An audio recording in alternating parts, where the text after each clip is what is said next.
ರತ್ನ doctor B R Ambedkar ಅವರ ಜಯಂತಿಯ ಪೂರ್ವಭಾವಿ ಸಭೆ. ಭಾರತ ರತ್ನ ಡಾಕ್ಟರ್ ಬಿಆರ್ ಅಂಬೇಡ್ಕರ್ ಅವರ 134ನೇ ಜಯಂತಿಯ ಅಂಗವಾಗಿ ಶ್ರೀರಾಂಪುರ ಗ್ರಾಮದ ಅಂಬೇಡ್ಕರ್ ಭವನದ ಮುಂದೆ ಇಂದು ಸಂಜೆ 5 ಗಂಟೆಗೆ ಪೂರ್ವಭಾವಿ ಸಭೆ ಕರೆದಿದ್ರು. ಗ್ರಾಮದ ದಲಿತ ಮುಖಂಡರು, ಪ್ರಗತಿಪರ ಚಿಂತಕರು, ಅಂಬೇಡ್ಕರ್ ಹಿತೈಷಿಗಳು ಹಾಗೂ ಗ್ರಾಮದ ಸರ್ವ ಜನಾಂಗದವರು ಸಹ ಸಭೆಯಲ್ಲಿ ಹಾಜರಿದ್ದರು. ಸಭೆಯನ್ನು ಉದ್ದೇಶಿಸಿ ಮಾತನಾಡಿದ ಆಂಜನೇಯ ಸ್ವಾಮಿ, ಕಮಿಟಿಯ ಅಧ್ಯಕ್ಷರಾದ ನಾಗರಾಜ್ ಅವರು, ವಿಶ್ವರತ್ನ ಬಾಬಾ ಸಾಹೇಬ್ ಅಂಬೇಡ್ಕರ್ ಅವರು ನಮಗೆ ಸರ್ವರಿಗೂ ಸಮಾನವಾದ ಸಂವಿಧಾನವನ್ನ ಕೊಟ್ಟಿದ್ದಾರೆ. ನಾವುಗಳು ಆ ಸಂವಿಧಾನದ ಅಡಿಯಲ್ಲಿ ಎಲ್ಲರೂ ಕೂಡ ಬದುಕುತ್ತಿದ್ದೇವೆ ಹಾಗೂ ಒಗ್ಗಟ್ಟಾಗಿದ್ದೇವೆ. ಯಾವುದೋ ದೇಶವು ಪೈಪೋಟಿ ಬಂದರೆ ಅಂಬೇಡ್ಕರ್ ಅವರ ಸಂವಿಧಾನದ ನೆರವಿನಿಂದ ಪೈಪೋಟಿಗೆ ನಿಲ್ಲುತ್ತೇವೆಂದರೆ ಅದಕ್ಕೆ ಸಂವಿಧಾನ ಮಾತ್ರ ಕಾರಣ. ಅಂತಹ ಮಹಾನ್ ನಾಯಕನ ಜಯಂತಿಯನ್ನು ತುಂಬಾ ಒಗ್ಗಟ್ಟಾಗಿ ಎಲ್ಲ ಸರ್ವ ಧರ್ಮದವರು ಕೂಡಿ ಆಚರಿಸಿ ಮತ್ತು ಅನ್ನಸಂತರ್ಪಣೆ ಮಾಡುವ ಮೂಲಕ ವಿಶ್ವರತ್ನ ಬಾಬಾ ಸಾಹೇಬ್ ಅಂಬೇಡ್ಕರ್ ಅವರ ಮೆರವಣಿಗೆ ಮಾಡುವ ಮೂಲಕ ಅವರಿಗೆ ಒಂದು ಗೌರವ ಸಲ್ಲಿಸೋಣ ಎಂದರು. ಈ ಸಂದರ್ಭದಲ್ಲಿ ಶಿವಣ್ಣ ಕೆ ಮುಖಂಡರು, ವಿಭೂತಿ ನಾಗಣ್ಣ, ರಂಗಸ್ವಾಮಿ, ಗ್ರಾಮ ಪಂಚಾಯಿತಿ ಅಧ್ಯಕ್ಷರು ಪರಪ್ಪ, ಸೂರಪ್ಪ, ಗವಿಯಣ್ಣ, ಚಂದ್ರಯ್ಯ, ರವಿ, ಮಂಜು, ಶಹಾನಾ ಬೇಗಂ, ಮಣ್ಣಮ್ಮ, ಇನ್ನೂ ಗ್ರಾಮದ ಮುಖಂಡರು, ಯುವಕರು ಉಪಸ್ಥಿತಿಯಲ್ಲಿದ್ದರು. 10% ಮೀಸಲಾತಿ ಇದೆ, ಅದು ಯಾಕೋ ಏನೋ ಗೊತ್ತಿಲ್ಲ, ಬರೀ SC/STಗಳಿಗೆ ಮಾತ್ರ ಮೀಸಲಾತಿ ತಾಂತಾರೆ ಅಂತ ಹೇಳ್ತಾರೆ. ಅದನ್ನು ನನಗಂತೂ ಗೊತ್ತಾಗಲ್ಲ. ಇವತ್ತು ಬ್ರಾಹ್ಮಣ ಸಮಾಜಕ್ಕೂ ಸಹಿತ 10% ಮೀಸಲಾತಿನ ನಮ್ಮ ಬಾಬಾ ಸಾಹೇಬ್ ಅಂಬೇಡ್ಕರ್ ಬರೆದಂಥ ಸಂವಿಧಾನದಲ್ಲಿ ಕೊಟ್ಟಿದ್ದಾರೆ. ಅದನ್ನು ಜನ ಈ ಸಮಾಜ ಗುರುಸ್ಬೇಕು. 18% ಬರೋ ಮೀಸಲಾತಿ ದಲಿತರಿಗೆ ಕೊಟ್ಟು ಮಾತ್ರ ಗುರುಸ್ಬಾರ್ದು, ಅದನ್ನು ಸಹಿತ ಗುರುಸ್ಬೇಕು. ಈ ಅಂಬೇಡ್ಕರ್ ಅವರು ನಮಗೆ ಜೀವನ ಸೌದು ಸಹಿತ ನಮ್ಮ ಋಣ, ಅವ್ರ ಋಣ ನಾವು ತೀರ್ಸೋಕ್ಕಾಗಲ್ಲ. ಹಂಗಾಗಿ ಹುಟ್ಟಿದ್ದೀವಿ, ಎಂದಾದರೂ ಸಾಯ್ತೀವಿ. ಬಾಬಾ ಸಾಹೇಬ್ ಅಂಬೇಡ್ಕರ್ ಅವರಿಗೆ ಹೋರಾಟ ಮಾಡ್ತಾ, ಬಾಬಾ ಸಾಹೇಬ್ ಅಂಬೇಡ್ಕರ್ ಹೆಸರು ಹೇಳ್ತಾ ನಾವು ಸಾಯಕ್ಕೂ ಸಿದ್ಧವಾಗಿದ್ದೀವಿ. ಈ ಸಂದರ್ಭದಲ್ಲಿ ಅವ್ರ ಜೀವನೇ ನಮಗೋಸ್ಕರ ತೆಗೆದಿರ್ತಕ್ಕಂಥ ವ್ಯಕ್ತಿಗೆ ನಮ್ಮ ಜೀವ ಕೊಡೋದಕ್ಕೆ ನಾವು ಏಸಲ್ಲ. ಹಂಗಾಗಿ ನಾವು ಅಂಬೇಡ್ಕರ್ ಜಯಂತಿನ ಅದ್ದೂರಿಯಾಗಿ ಮಾಡಬೇಕು ಅಂತ ನನ್ನ ಅಭಿಪ್ರಾಯ ವ್ಯಕ್ತಪಡಿಸ್ತೀನಿ. ಹಂಗೆ ನಡೆಸೋದಕ್ಕೆ ಪೂರ್ವಭಾವಿಯಾಗಿ ಸಭೆನ ಸೇರಿದ್ದೀವಿ.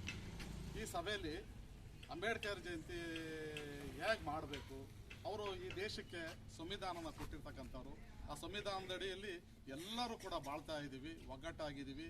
ಯಾವುದೇ ದೇಶದ ಜೊತೆ ಪೈಪೋಟಿ ಬಂದರೂ ನಾವು ಅಂಬೇಡ್ಕರ್ ಒಂದು ಸಂವಿಧಾನದ ನೆರವಿನಿಂದ ನಾವು ಆ ದೇಶಕ್ಕೆ ಪೈಪೋಟಿ ಕೊಡುವಂಥ ಶಕ್ತಿಯನ್ನು ಕೂಡ ಇವತ್ತು ಹೊಂದಿದ್ದೀವಿ. ಇವತ್ತು ಅದೇ ರೀತಿಯಾಗಿ ಅಂಥ ಒಂದು ಮಹಾನ್ ವ್ಯಕ್ತಿಯ, ಮಹಾನ್ ನಾಯಕನ ಜಯಂತಿಯನ್ನು ತುಂಬ ಚೆನ್ನಾಗಿ ಒಗ್ಗಟ್ಟಾಗಿ ಎಲ್ಲರೂ ಕೂಡ ಆಚರಿಸಿ ಅನ್ನಸಂತರ್ಪಣೆ ಮಾಡೋಂಥ ಮುಖಾಂತರ, ಒಂದು ದೊಡ್ಡ ಮೆರವಣಿಗೆ ಮಾಡೋಂಥ ಮುಖಾಂತರ ಅವರ ಒಂದು ಇದಕ್ಕೆ ಅವ್ರ ಗೌರವನ ಕೊಡೋಣ, ಕೀರ್ತಿಯನ್ನು ತರೋಣ ಅವ್ರಿಗೆ. ನಾವು ಕೂಡ ಅಂಬೇಡ್ಕರ್ನ ಎಂದೂ ಮರೆಯಲ್ಲ. ನಾವು ಅಂಬೇಡ್ಕರ್ ಜೊತೆಗೆ ಇರ್ತೀವಿ. ಅವ್ರ ಹಿಂದೆ ಅವ್ರು ನಡೆದಂಥ ಸಾಗಿದಂಥ ದಾರಿಯಲ್ಲಿ ನಾವು ಹೋಗ್ತೀವಿ. ನಮ್ಮ ಮಕ್ಕಳನ್ನು ವಿದ್ಯಾವಂತನಾಗಿ ಮಾಡ್ತೀವಿ. ನಾವು ಎಷ್ಟೇ ಕಷ್ಟ ಆದರೂ ಕೂಡ ಮಕ್ಕಳಿಗೆ ವಿದ್ಯಾಭ್ಯಾಸನ ನೀಡ್ತೀವಿ ಅಂತ ಒಂದು ಮನಸ್ಸನ್ನು ಇಟ್ಕೊಂಡು ಹೇಳ್ತೀವಿ. ಆದರೆ ನನಗೊಂದು ಖುಷಿ ಆಯ್ತು, ಇಲ್ಲೆಲ್ಲ ಈಗ ನಿಮ್ಮದೇ ಆದಂಥ ಮೇಷ್ಟ್ರುಗಳಿರ್ಬೋದು, ಎಲ್ಲರೆಲ್ಲ ಸೇರ್ಕೊಂಡು ಮಕ್ಕಳಿಗೆ ವಿದ್ಯಾಭ್ಯಾಸನ ಮಾಡೋದಕ್ಕೆ, ಟ್ಯೂಷನ್ನ ಕೊಡೋದಕ್ಕೆ ಎಲ್ಲರೂ ಸ್ವಲ್ಪ ಉಳ್ಳವರೆಲ್ಲರೂ ಸೇರ್ಕೊಂಡು ಒಂದಿಷ್ಟು 2,000, 3,000, 5,000 ಹಾಕೊಂಡು ಮಕ್ಕಳು ಟ್ಯೂಷನ್ ಕೊಡೋದು. ನಿಜಕ್ಕೂ ಕೂಡ ಶಾಲೆಯಲ್ಲೇ ಕಲಿಯೋದಲ್ಲ, ಟ್ಯೂಷನ್ನು ಒಂದು ಕೊಟ್ಟು ಈ ಥರ ಒಂದು ಮಕ್ಕಳಿಗೆ ವಿದ್ಯಾಭ್ಯಾಸ ಕೊಡಿಸಿರೋದು ನಮಗೆ ತುಂಬ ಈ ಒಂದು ಸಹಕಾರಿಯಾಗುತ್ತೆ. ಮಕ್ಕಳು ಚೆನ್ನಾಗಿ ವಿದ್ಯಾವಂತರು ಆಗ್ತಾರೆ ಅಂತಂತ ಹೇಳಕ್ಕೆ ಇಷ್ಟಪಡ್ತೀನಿ. ಈ ಅಂಬೇಡ್ಕರ್ ಜಯಂತಿಯನ್ನು ಚೆನ್ನಾಗಿ ಆಚರಣೆ ಮಾಡೋಣ, ಎಲ್ಲ ಜೊತೆಗೂ ಸಹಕಾರನ ಕೊಡೋಣ, ಎಲ್ಲರನ್ನು ಗೌರವಿಸೋಣ, ಎಲ್ಲರನ್ನು ಪ್ರೀತಿ ಪಾತ್ರರಾಗಿ ಕಾಣೋಣ ಅಂತ ಹೇಳಿ ನನ್ನ ಮಾತನ್ನು ಮುಗಿಸ್ತೀನಿ.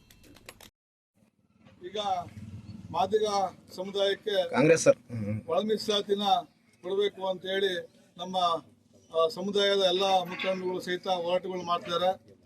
ಈಗ ಬಾಬಾ ಸಾಹೇಬ್ ಅಂಬೇಡ್ಕರ್ ಬರೆದಂಥ ಸಂವಿಧಾನದ ಅಡಿಯಲ್ಲಿ ಕಾಂಗ್ರೆಸ್ ಪಕ್ಷ ನಮಗೇನಾದರೂ ಒಳ ಮೀಸಲಾತಿ ಕೊಟ್ಟಿದ್ದೆ ಆದರೆ ಈಗ ನಮಗೆ 6% ಮೀಸಲಾತಿ ಬರುತ್ತೆ.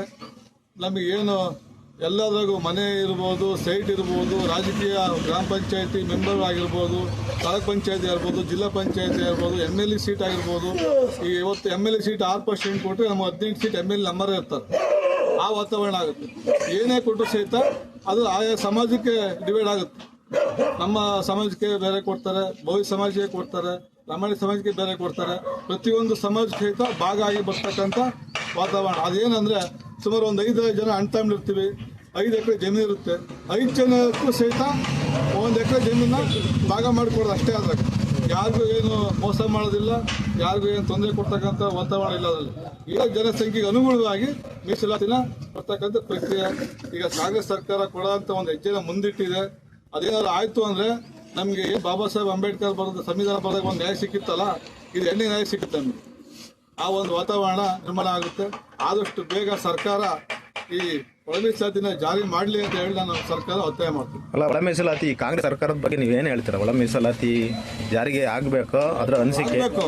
ಈ ಕಾಂಗ್ರೆಸ್ ಸರ್ಕಾರ ಅದಕ್ಕೆ ಕಾಂಗ್ರೆಸ್ ಸರ್ಕಾರ ನಮಗೆ ಒಳ ಮೀಸಲಾತಿ ಜಾರಿ ಮಾಡಲೇಬೇಕು, ಅದು ಕೊಡಲೇಬೇಕು. ಅವ್ರು ಏನಾದ್ರು ಕಾಂಗ್ರೆಸ್ ಸರ್ಕಾರ ಏನಾದ್ರು ಮಾಡಿದ್ದೆ ಆದ್ರೆ ಸಿದ್ದರಾಮಯ್ಯ ಫೋಟೋ ನಾವು ದಲಿತರೆಲ್ಲ ಮನೆಗೆ ಪೂಜೆ ಮಾಡ್ಬಿಡ್ತೀವಿ.